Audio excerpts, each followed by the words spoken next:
the royal prerogative had actually gone further than you indicated. I mean, there is this bill of what is known, but is there any prospect of getting rid of the royal prerogative? I'll deal with the question again. Okay. Yeah, just I mean about lobbying. It depends how widespread and how intense the lobbying is. I mean, in another context, Andrew Lansley introduced an NHS bill which had to be postponed because there was a fury of opposition to his proposals.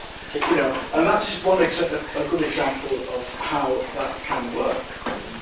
And I think, in a way, I mean, what you're saying is, yes, we do have to lobby Parliament, hit people, you know, in the constituencies and so on, because it can be done. You know, it's not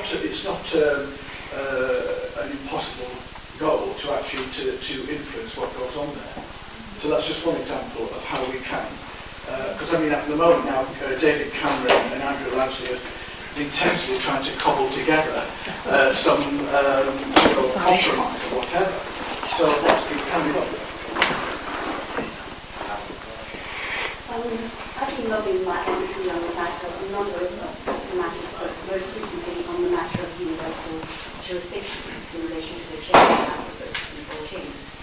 And I pointed out to him that although I don't have a background, I'm not a lawyer, but as a lay person I have done an awful lot of reading up in determining the different processes that are involved, so arrest and then prosecution. And yet he's intent on conflating the two to try to fob me off. So, you know, and I'm intent to point out to him that actually he's not quite well informed and presumes to be. So there is a bit of a sort of conflict in terms of his approach to try to dissuade me from continuing to bother him, and me trying to persuade him that he needs to be a bit more out-of-the-way with what he proposes to articulate to me.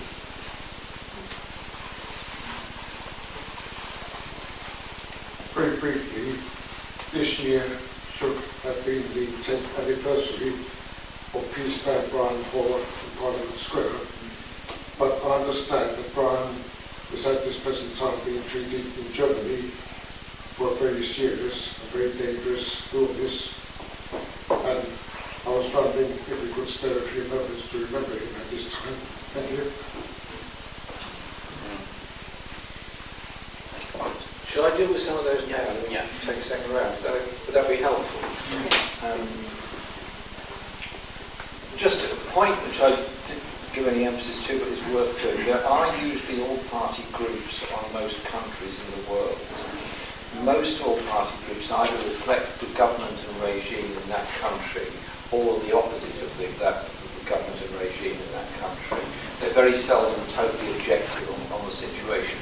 One group that has been quite interesting and quite useful, surprisingly, has been the all-party group on Iran, because it got quite a weird collection of people turn up to meetings. I feel quite uncomfortable being in the same room as Norman Lamont.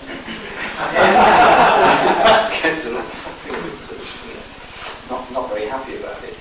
But it's worthwhile recognising that group is playing some role in saying there should be dialogue, there should be no intervention and no invasion, even though many are coming from an extremely right-wing perspective. There isn't any consensus in there which says we need to go in and bomb and invade Iraq.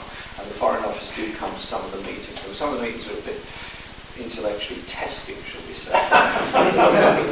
Carol's going to make some suggestions about parliamentary briefing stuff in a moment. On the royal prerogative, it hasn't reached the situation where the royal prerogative is either abandoned or is yet subject to a parliamentary vote. I raised this issue after the 1997 election when Margaret Beckett was leader of the House, saying could we have a vote on the royal prerogative, and was told bluntly no, that was it. The thing has moved on a bit. Tony Wright, who was the MP for Cannock, did quite an interesting committee report on changing the parliamentary procedure, which shifted the balance in favour of backbenchers away from government. And so we are going to, I think, get there with the royal prerogative, but we're not there yet. It hasn't actually happened yet.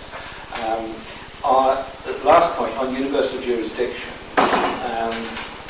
there was a great deal of confusion deliberately put up around that.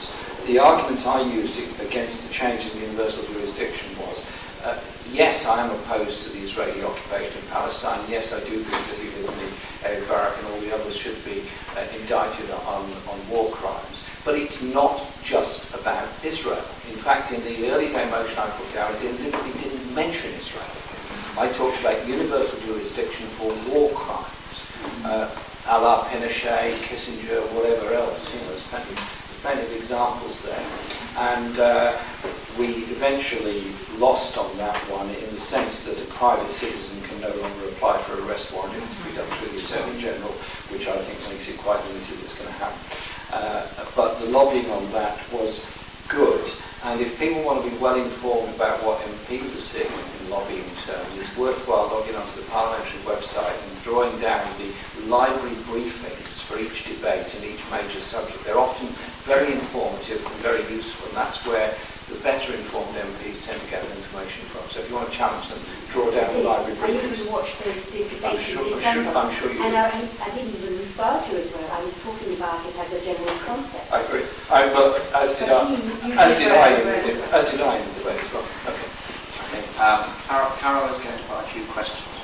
Yeah, well, I was also going to mention the library briefings, actually. If you Google House of Commons Library, it will take you to the page. You can go to the Parliament page and find your way through to it. But if you Google it direct, it will give you a series of notes which are short, 2 or 3 pages, or briefings which can be anything up to 30 or 40 pages.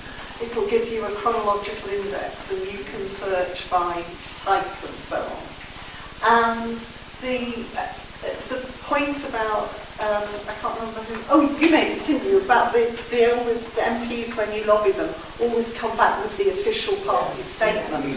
These House of Commons library stuff are absolutely excellent. They don't reflect party political opinion. They do actually collate a series of useful facts. Not all of them. They don't have articles. But they're very, very helpful. But the thing I wanted to ask, as Josie says, is I wonder how many people think it would be useful to stop the war to produce and put up on our website a how to lobby your MP pack.